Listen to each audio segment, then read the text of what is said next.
Lust doesn't come into your life with a warning. It doesn't crash through the doors like anger or shout like pride. It whispers, it lingers, and before you know it, it owns you. Lust is one of the devil's most effective weapons, not because it feels evil, but because it feels good for a moment.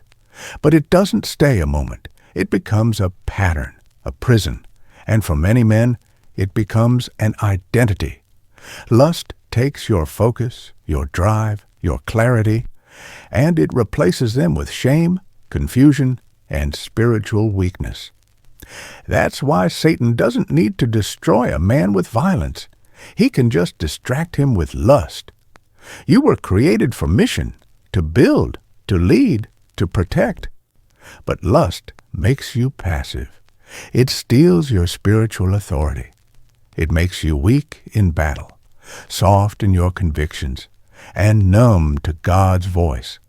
You start to justify what you once would have confessed.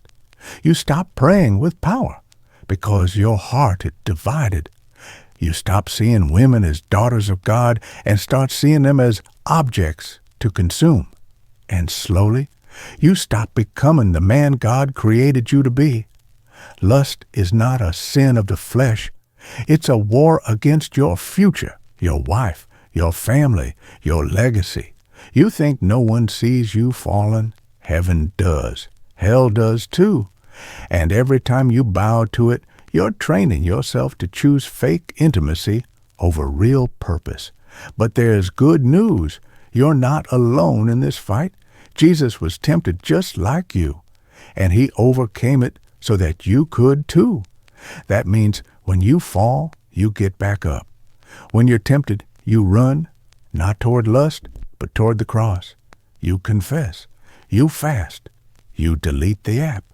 You break the cycle, and you learn to lead your body instead of being led by it, because one day a wife will trust you with her soul. Children will watch you to learn what love is, and God will call you to stand where other men fell. You don't beat lust by being strong. You beat it by being obedient. And every time you choose purity in a world that celebrates perversion, heaven rejoices, hell trembles, and you rise, not just as a man, but as a warrior of God.